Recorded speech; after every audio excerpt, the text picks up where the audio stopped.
جیسے ہی میں اس نیلے پانی والے سمندر کے ساحل پر پہنچا، اس کی گیلی ریت پر میں جیسے ہی لیٹا میری آنکھ لگ گئی۔ مجھے نہیں پتا تھا کہ تھکن سے چور میں کب سویا۔ جب میں جاگا تو میں اسی گیلی ریت پر تھا۔ اس بد نگری میں رات بہت زیادہ رہتی تھی اور دن کا اجالا بہت کم ہوتا تھا۔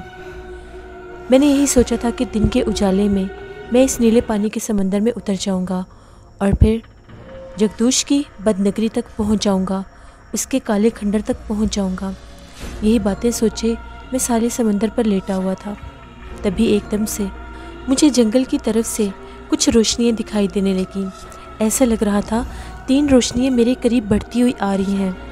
جیسے میں نے غور کر کے دیکھنا چاہا، وہ روشنیاں نہیں تھیں، وہ تو بہت بھیانک چہروں والے ریش نما کوئی مخلوق تھی۔ ان کے ماتھے کے درمیان سے روشنی نکل رہی تھی جیسے کوئی لائٹ چل رہی ہو۔ وہ بھاگتے ہوئے جیسے ہی میرے قریب آئے میرا دل دہل گیا۔ میرے پیچھے سمندر تھا اور آگے وہ درندے۔ اس سے پہلے وہ مجھے لقمہ اجل بناتے، میں نے فوراً سے تیر کمان میں لگایا اور ایک کے ماتھے میں پیوست کر دیا۔ وہ وہیں پر دھاڑتا ہوا گرا۔ تبھی میں نے دوسرے کے پیٹ میں بہت زور سے سنان کھوپ دیا۔ وہ بھی بالکل میرے اوپر پہنچ چکا تھا۔ جیسے ہی تیسرے نے دیکھا کہ 2 گر گئے ہیں، اپنے وحشیانہ پنجے اور دانت نکالے وہ جیسے ہی میری طرف بڑھا، میں نے پھر سے کمان سے تیر نکالا اور ان کے اوپر تیروں کی بارش کر دی۔ وہ تینوں وہیں پر گرے اور ختم ہو گئے۔ ابھی یہ ماجرا دیکھنا ہی تھا، مجھے جنگل کی طرف سے بہت سی روشنیاں دکھائی دینے لگ گئیں، گویا وہ بہت زیادہ تھے۔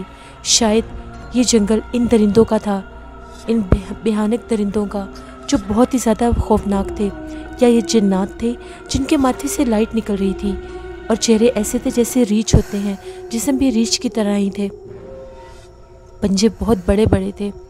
اب میں اتنے زیادوں کا مقابلہ نہیں کر سکتا تھا کیونکہ میرے پاس اتنے زیادہ تیر نہیں تھے، مجھے جان بچانی تھی، میرے پاس کشتی بھی نہیں تھی۔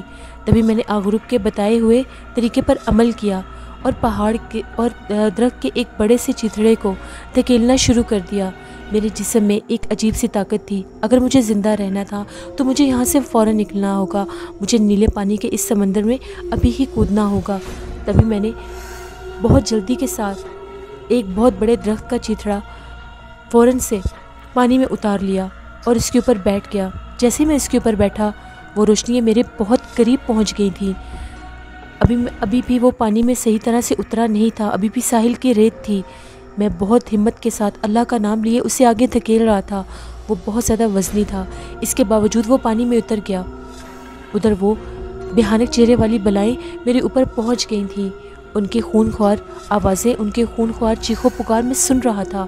جیسے ہی وہ مجھے دبوچنے کے لیے آگے بڑھے، میں نے چھلانگ لگائی اور درخت کے اس شتیر کے اوپر چڑھ گیا اور اس کو دھکیلتا ہوا آگے بڑھ گیا۔ میں نے اپنے بازوؤں کو چپو بنا لیا اور میں نیلے پانی کے سمندر کے اندر اتر آیا۔ وہ وہیں پر چنگھاڑتے رہ گئے۔ وہ تعداد میں 20 سے 25 تھے۔ اگر میں 1 منٹ بھی دیر کر دیتا تو شاید وہ میرے جسم کی بوٹیاں تک نوچ لیتے اور میری ساری خواہشیں یہیں پر ختم ہو جاتی۔ میں نے خدا کا شکر ادا کیا، ان کی بھیانک چیخیں میں دور تک سن رہا تھا، یہاں تک کہ وہ روشنیاں مدھم ہونے لگ گئیں اور وہ نیلے پانی کے اسی سائل سمندر پر بھٹکتے رہ گئے۔ اب میں سمندر کے اندر تھا، رات کی گہرائی تھی، میرے دل میں طرح طرح کے وسوسے اٹھ رہے تھے۔ کہیں ایسا نہ ہو کوئی سمندر کی بلا نکل آئے، کہیں ایسا نہ ہو کہ پھر سے وہی دیو ہیکل مگر مچھ آ جائے۔ یا اللہ میری مدد کر۔ مجھے آغرب نے بتایا تھا کہ یہ ساحلی سمندر بہت بڑا نہیں ہے، نیلے پانی والا سمندر میں شام ہونے سے پہلے تک سر کر لوں گا اگر میں دن کی روشنی میں یہاں سے نکلتا۔ میں نے پھر بھی اپنے بازوؤں کی ہمت نہیں ہاری، میں چپو بناتا ہوا ان کو چلتا گیا۔ سمندر میں ایک بہت ہی زیادہ عصبی سناٹا چھایا ہوا تھا۔ ایسا لگ رہا تھا کہ شاید اس سمندر میں کوئی بھی جانور نہیں ہے، کوئی بھی آبی درندہ نہیں ہے۔ بالکل میں سمندر کی گہرائی میں تھا، اس کے درمیان میں تھا۔ ساحل سمندر بہت دور تھا، یہاں تک کہ پوری رات گزر گئی۔ پوری رات میں اسی ساحل سمندر کے اوپر، اسی سمندر کی سطح کے اوپر سفر کرتا رہا۔ مجھے کہیں بھی خشکی کا کوئی ذرہ نظر نہیں آ رہا تھا۔ اے میرے مالک، اگر میں راستہ بھٹک گیا تو میں زندہ نہیں بچوں گا۔ میری تو زندگی یہیں پر اس کالی اندھیری نگری میں ختم ہو کے رہ جائے گی۔ ان اندھیری گہرائیوں میں میں بھٹک کر رہ جاؤں گا۔ اے میرے اللہ، میری مدد کر، مجھے ان میں سے آگے نکال دے۔ آغروب نے تو کہا تھا کہ یہ سمندر اتنا بڑا نہیں ہے، پھر یہ ختم کیوں نہیں ہو رہا؟ میں بہت زیادہ نڈھال ہو چکا تھا، بھوک اور پیاس سے میری جان نکل رہی تھی۔ میں نے ہمت کر کے سمندر کا تھوڑا سا پانی چکھنا شروع کیا تو میں نہیں پی سکا، وہ بہت نمکین تھا۔ میں نے اسے وہیں پر تھوک دیا۔ ہاں، البتہ تھوڑے سے چھینٹے اپنے چہرے پر ضرور مارے تھے۔ اب میں نے خود کو اللہ کے سپرد کر دیا تھا۔ اگر میری زندگی ہوئی تو میں اس سمندر سے بچ کر نکل جاؤں گا۔ اب اس کی موجیں مجھے جس طرف لیے جاتی ہیں لے جائیں۔ میں نڈھال ہو کر اسی درخت کے چتیر کے اوپر لیٹا رہا۔ تبھی دن کی روشنی پھوٹنے لگ گئی، یہاں تک کہ آدھا دن گزر گیا اور میں مسلسل اس سمندر پر سفر کر رہا تھا، پوری رات سے لے کر آدھے دن تک۔ جیسے ہی شام ڈھلنے لگی، وہاں پر اندھیری نگری میں دن بہت تھوڑی دیر کے لیے آتا تھا، شاید چند گھنٹوں کے لیے۔ جیسے اندھیرا چھانے لگا، وہی پرسرار سی چاندنی ہر طرف پھیلتی ہوئی محسوس ہونے لگی۔ تبھی میری نظروں کے سامنے ایک سیاہ سا جزیرہ آیا۔ میں اس جزیرے کو دیکھ کر حیران رہ گیا۔ یہ تو وہی جزیرہ تھا جس کے بارے میں مجھے آغروب نے بتایا تھا۔ اس جزیرے کے پاس ہی، اس جزیرے کے اوپر ہی جگدوش شیطان کا وہ کالا مندر ہے جہاں پر میری سونی قید ہے۔ میری مریل سے جسم میں ایک دم امید کی لہر جاگ گئی۔ میں پھر سے زندہ ہو گیا۔ مجھے ایسا لگا کہ میری زندگی میرے سامنے ہے۔ میرے اللہ نے مجھے بچا لیا کیونکہ میں نے خود کو اللہ کی سپرد کر دیا تھا۔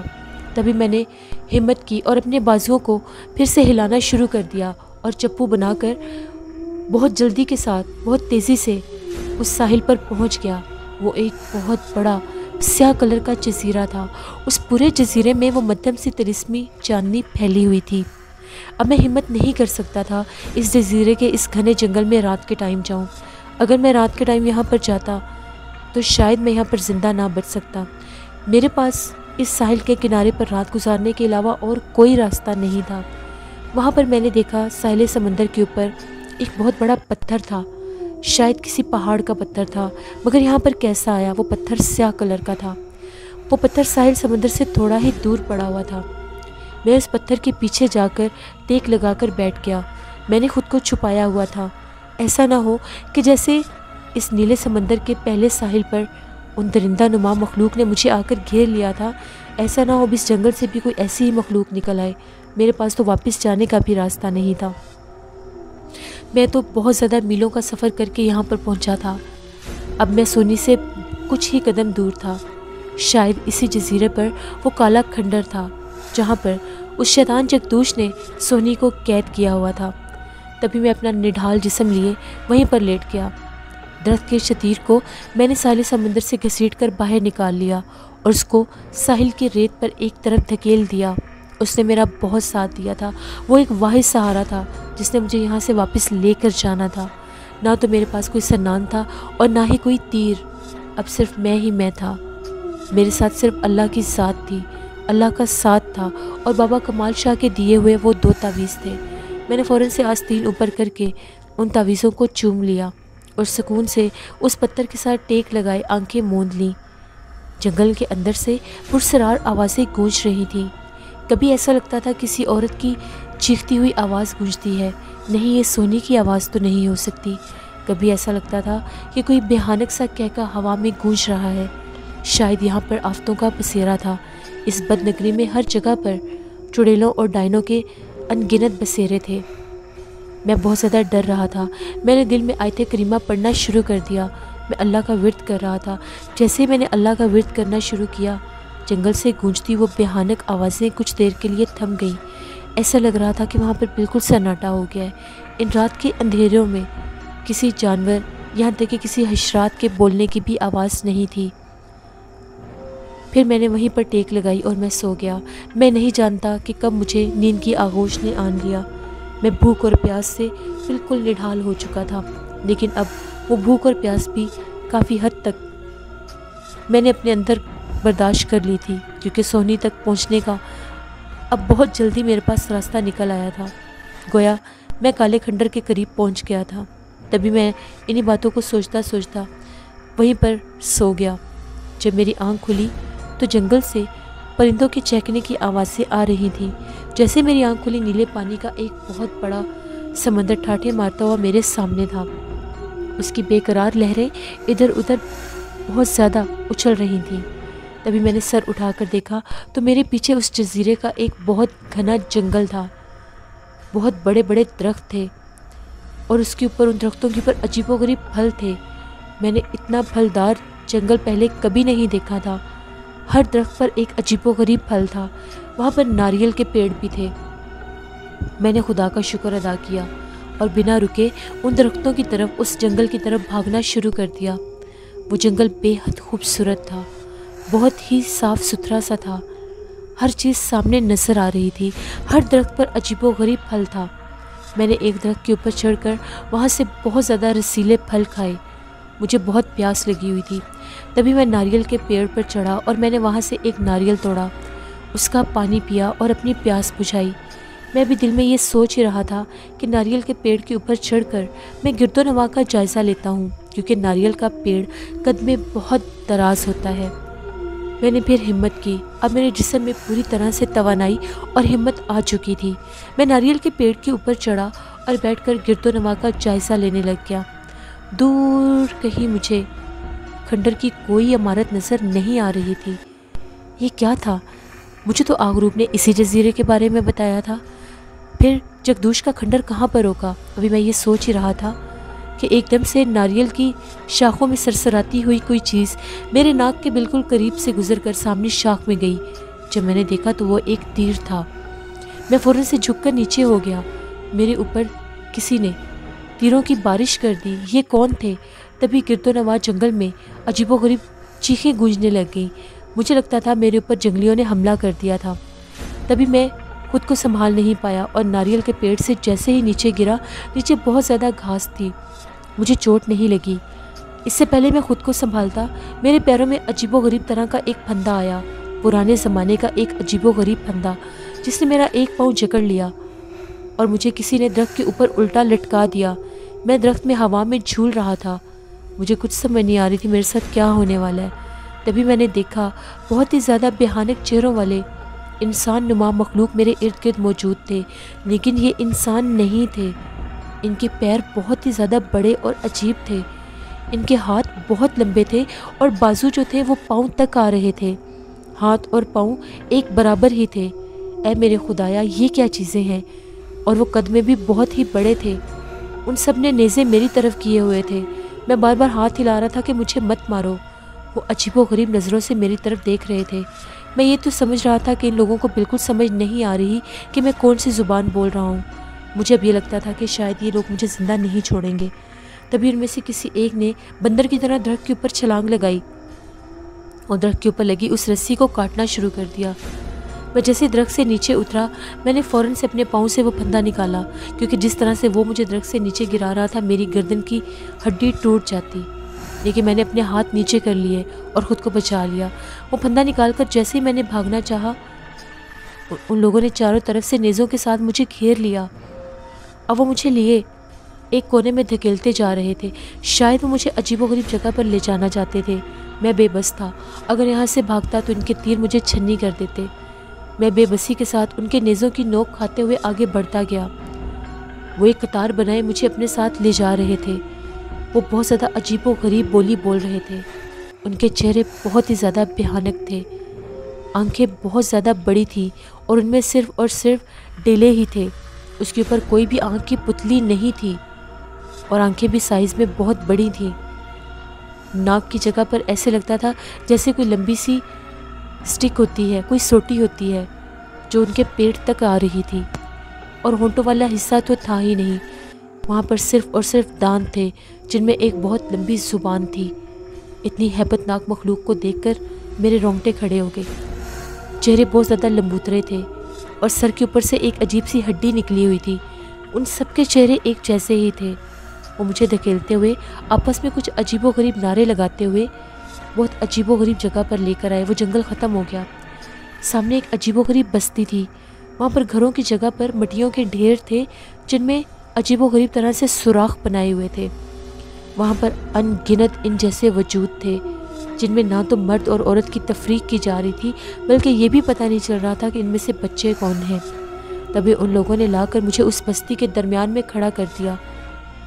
میرا قد ان سے چھوٹا تھا، ان سب کے قد ایک جتنے ہی تھے۔ وہ مجھے عجیب و غریب نظروں سے دیکھ رہے تھے۔ تبھی ایک دم سے عجیب و غریب طرح کی ایک کرسی آئی جو ایک لکڑی کے حصے کو بنائی گئی تھی۔ اس کے اوپر بہت ہی زیادہ ڈراؤنے چہرے والا ان کے ہی قبیلے کا ایک آدمی آ کر بیٹھا، شاید وہ قبیلے کا سردار تھا۔ وہ لوگ مجھے خون خوار نظروں سے دیکھ رہے تھے۔ میں چیختا چلا رہا تھا کہ مجھے جانے دو، میں تم لوگوں کو نہیں جانتا، مجھے مت مارو، لیکن ان میں سے کسی نے میری کوئی بات نہیں سنی۔ وہ آپس میں ہی باتیں کرتے رہے۔ تبھی ان میں سے ایک بوڑھا اٹھا اور اس نے ان سے کوئی بات کی اور مجھے دھکیلتے ہوئے انہی مٹی کے بنے ہوئے جھونپڑوں میں لے گئے۔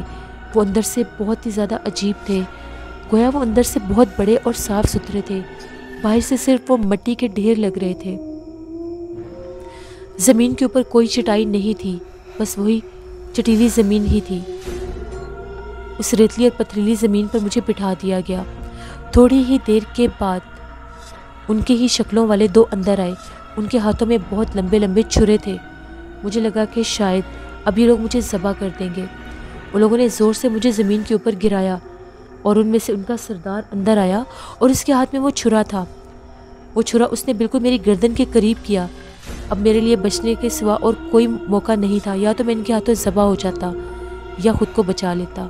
جیسے وہ میرے اوپر آیا، میں نے زوردار ٹکر اس کے سر پر ماری، وہ پیچھے جا کر گرا۔ دوسرے نے میرے اوپر حملہ کیا تو میں نے اس کے پیٹ میں زوردار ٹانگ ماری، وہ دور جا کر گرا۔ تیسرا سر کی طرف سے میرے اوپر آیا تو میں نے دونوں ٹانگوں کا نشانہ لگا کر اس کو دور گرایا۔ اب وہ تینوں اس سے پہلے اٹھتے، میں نے جیسے ہی باہر نکلا، باہر والوں نے بھی مجھے گھیر لیا۔ ان کے پاس نیزے تھے۔ اس سے پہلے وہ نیزوں سے مجھے مارتے، ان کے ہاتھ سے ہی ایک نیزہ چھین کر میں نے ان پر وار کرنا شروع کر دیا، اور میں اتنی ہمت نہیں تھی کہ وہ مجھ سے جنگ کر سکتے۔ وہ سائز میں جتنے بڑے اور بھیانک تھے اتنے ہی کمزور تھے۔ میں نے ایک ہی نیزے کے ساتھ بہت سو کو وہیں پر ڈھیر کر دیا اور ایک سمت میں بھاگنا شروع کر دیا۔ میں بہت بھاگا، اتنا بھاگا کہ میں گھنے جنگل کے اندر آ گیا۔ یہ تو شاید اس کے کونے کونے کو جانتے تھے۔ اب اندھیرا پھیل چکا تھا، ہر طرف وہی طلسماتی چاندنی پھیلی ہوئی تھی۔ تبھی میں نے وہاں پر رکنے کے بجائے وہاں سے بھاگنا شروع کر دیا۔ ایک بہت عجیب و غریب درخت تھا جس کی شاخیں زمین تک پھیلی ہوئی تھیں۔ میں اس کی شاخوں کے اندر جا کر چھپ گیا۔ میں نے تھوڑی دیر سانس بحال کیا۔ مجھے ڈر لگ رہا تھا کہ یہاں سے کوئی اژدہا سانپ نہ نکل آئے یا کوئی اور مخلوق نہ نکل آئے۔ یہ تو بد نگری تھی، کالی گہرائیاں تھیں، یہاں پر کچھ بھی ہو سکتا تھا۔ پھر بھی میں نے ہمت نہیں ہاری۔ کچھ دیر وہاں پر آرام کرنے کے بعد میں نے اس جنگل میں پھر بھاگنا شروع کر دیا۔ حیرت انگیز بات یہ تھی، جتنے وہاں پر بڑے بڑے درخت تھے وہ جنگل بالکل صاف تھا، اس میں عجیب و غریب راستے بنے ہوئے تھے۔ ایسا لگتا تھا ان درختوں کو اور ان کی شاخوں کو باقاعدہ تراشا گیا ہے۔ ہر شاخ ایک عجیب طرح سے تراشی ہوئی تھی۔ میں وہاں سے بھاگتا گیا، اس طلسماتی روشنی میں مجھے سب نظر آ رہا تھا۔ جیسے وہ جنگل ختم ہوا تو سامنے میں نے عجیب و غریب منظر دیکھا۔ اس طلسماتی چاندنی میں کالا کھنڈر بالکل میرے سامنے تھا۔ میری حیرت کی کوئی حد نہیں تھی۔ آگروپ کی بتائی بات بالکل سچ نکلی۔ اس گھنے جنگل کے بعد ہی جگدوش کا کالا کھنڈر تھا۔ میں کھنڈر پر کچھ ہی قدم دور تھا۔ اس کی منحوس ٹوٹی دیواریں مجھے نظر آ رہی تھیں۔ ایسا لگ رہا تھا آسیبی اور طلسمی طاقت میں جکڑا ہوا ہے۔ اس کے اوپر سے وحشت اور منحوسیت ٹپک رہی تھی۔ تبھی فضا میں گونجتی سسکیاں سنائی تھیں۔ کیا یہ سونے کی آواز تھی؟ بالکل خواب میں ایسی ہی سسکیاں سنتا تھا میں۔ کھنڈر بالکل میرے سامنے تھا۔ میں نے کھنڈر کی طرف بڑھنا شروع کر دیا۔ میں اپنے آس پاس سے دیکھ رہا تھا کہ کوئی مجھ پر حملہ آور نہ ہو جائے، کہیں وہ شیطان جگدوش مجھے جکڑ نہ لے، سونی تک پہنچنے سے پہلے ہی کہیں میں مارا نہ جاؤں۔ میں بہت آرام کے ساتھ کھنڈر کی ٹوٹی دیواروں کے ساتھ ٹیک لگائے آگے بڑھنے لگ گیا۔ میں اس طرح سے آگے جا رہا تھا کہ مجھے کوئی دیکھ نہ پائے۔ ان کھنڈر کی ٹوٹی ہوئی دیواروں میں میں آڑ لیتا تھا، وہیں پر بیٹھ جاتا تھا۔ وہ سسکیاں بدستور فضا میں گونج رہی تھیں۔ بہت ہی ہیبت ناک منظر تھا۔ ٹوٹی دیواروں والا کالا کھنڈر اور وہاں پر فضا میں گونجتی کسی کے رونے کی سسکیاں۔ مجھے بہت ڈر لگ رہا تھا۔ وہ پرسرار سسکیاں تو صرف سونی کی ہی ہو سکتی ہیں۔ جیسے ہی میں کھنڈر کے اندر پاؤں رکھا، مجھے اپنے پیچھے سے ایسا محسوس ہوا کہ کوئی بھاگ کر گزرا ہے۔ میں نے پیچھے پلٹ کر دیکھا تو کوئی بھی نہیں تھا۔ ابھی ایک عجیب و غریب پرچھائی نے مجھے گھیرنا شروع کر دیا۔ کبھی وہ پرچھائی میرے آگے سے گزرتی تھی، کبھی میرے پیچھے سے۔ اب مجھے اس پرچھائی سے بچنا تھا۔ آخر وہ کیا تھا؟ کیا اس جگدوش شیطان کا کوئی چھل تھا یا اس کا کوئی چیلا تھا؟ وہ پرچھائیاں تعداد میں بڑھنے لگ گئی۔ کبھی کوئی میرے پیچھے سے گزرتی تھی تو کبھی کوئی میرے آگے سے، لیکن وہ بالکل میرے پاس تک نہیں آ سکی۔ تبھی میں کھنڈر کے بالکل اسی حصے پر پہنچ گیا جس کو میں نے خواب میں دیکھا تھا، وہی پرسرار کھنڈر۔ اب مجھے سونی کے رونے کی سسکیاں صاف سنائی دینے لگ گئیں۔ نہ چاہتے ہوئے بھی میرے قدم سونی کی ان سسکیوں کی طرف بڑھنے لگ گئے۔ میں اس کو آواز نہیں دے رہا تھا بلکہ اس طرف بڑھنے لگ گیا۔ تبھی میں نے دیکھا سونی ٹوٹے ہوئے کھنڈر کے ایک سنگ مرمر کے چبوترے پر بیٹھی رو رہی تھی، اپنی بدقسمتی کو رو رہی تھی، لیکن اب وہ بدقسمت نہیں رہی تھی۔ میں نے اسے آواز دی، سونی۔ تبھی اس نے اپنا سر اٹھایا، اس کی خوبصورت جھیل جیسی آنکھوں سے آنسو بہہ رہے تھے۔ تبھی اس نے میری طرف دیکھا۔ میں نے اسے کہا، سونی میں آ گیا ہوں، شوکت حسین آ گیا ہے، یہ کوئی خواب نہیں ہے، یہ حقیقت ہے۔ وہ میرے سے چند قدم ہی دور تھی۔ وہ مجھے دیکھ کر حیرانگی سے کھڑی ہو گئی اور دور سے ہی کہنے لگی، نہیں نہیں، میرے پاس مت آنا، دور ہی رہو، میرے قریب مت آنا۔ اس کا ایسا رویہ دیکھ کر میری تو حالت ہی بری ہو گئی۔ یہ ایسے کیوں کہہ رہی ہے؟ میں اپنی جان جوخم میں ڈال کر یہاں تک پہنچا تھا۔ سونی تم ایسے کیوں کہہ رہی ہو؟ ایسے مت کہو، دیکھو میری طرف، میں آ گیا ہوں نا۔ مجھ بد نصیب لڑکی کے قریب مت آنا ورنہ وہ تمہیں مار دے گا۔ وہ بہت ظالم ہے، وہ بہت ڈراونا ہے، وہ ابھی آ جائے گا۔ شوکت حسین تم یہاں سے چلے جاؤ۔ میں نے اسے کہا کہ سونی یہ کوئی خواب نہیں، حقیقت ہے۔ میں کالی گہرائیوں کی اس بد نگری میں پہنچ چکا ہوں، میں تمہیں لینے آیا ہوں، میرے ساتھ چلو۔ میں نے ہاتھ بڑھایا لیکن سونی پھر ڈر کے پیچھے ہٹ گئی۔ میں اسے بار بار اپنے ہونے کا احساس دلا رہا تھا۔ جیسے میں آگے بڑھا میں نے اسے اپنی باہوں میں لیا تو وہ ڈر کے پیچھے ہٹ گئی۔ شوکت حسین ایسے مت کرو، وہ تمہیں مار دے گا۔ اگر اس کو پتہ بھی چل گیا کہ تم میرے قریب آئے ہو تو تمہیں زندہ نہیں چھوڑے گا۔ نہیں سونی، وہ میرا کچھ نہیں بگاڑ سکتا۔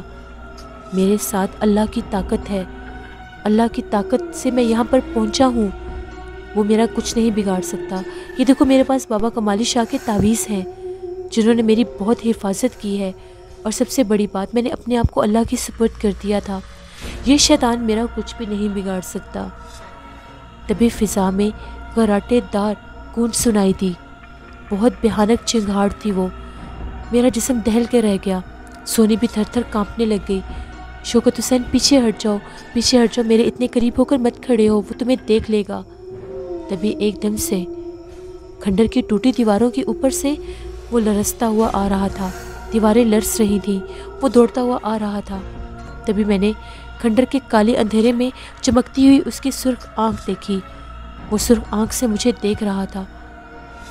جانور نما پنجوں کے ساتھ وہ ایک دیوار کے اوپر آ کر ٹک گیا اور بہت زور سے چنگھاڑا، اتنی زور سے چنگھاڑا کہ گرد و نواح میں زلزلہ آ گیا۔ میں دہلتے دہلتے پیچھے ہٹ گیا، میں کانپ رہا تھا۔ یہ سب کیا تھا؟ اتنا بھیانک منظر۔ تبھی وہ بولا، اوئے بدبخت، تو یہاں پر کیوں آیا ہے؟ میں نے تجھے منع کیا تھا، تجھے تیری موت یہاں پر لے آئی ہے، اب تو مر جائے گا۔ میں تجھے زندہ نہیں چھوڑوں گا، میں تجھے مار دوں گا۔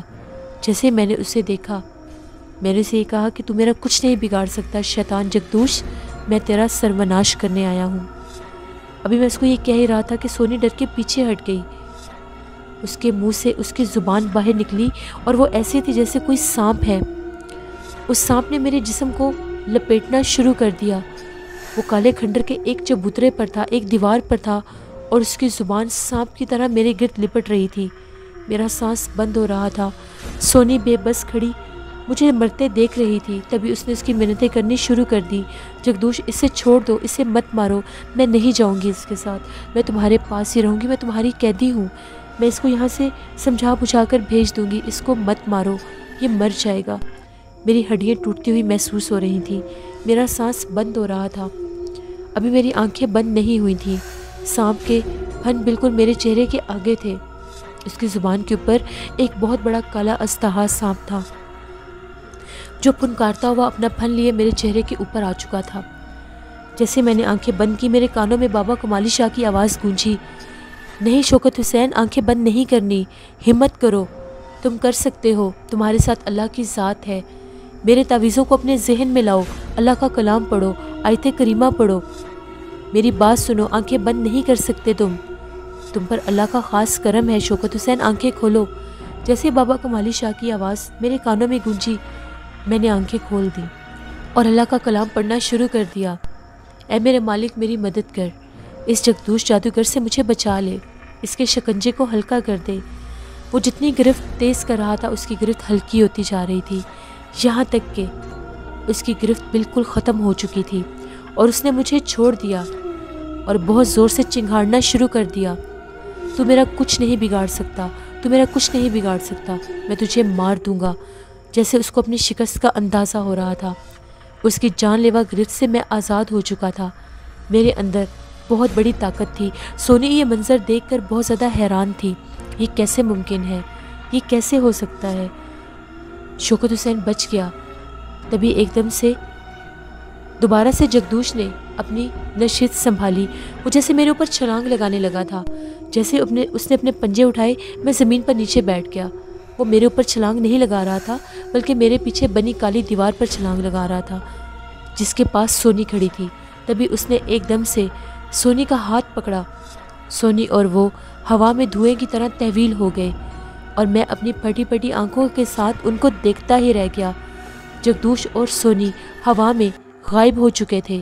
میں نے خود اپنی آنکھوں کے ساتھ انہیں دھواں بنتا دیکھا۔ میرے اوپر تو جیسے مایوسی کے پہاڑ ٹوٹ پڑے۔ نہیں، یہ نہیں ہو سکتا۔ سونی کو کہاں لے جا رہے ہو؟ سونی واپس آؤ۔ سونی تم کہاں ہو؟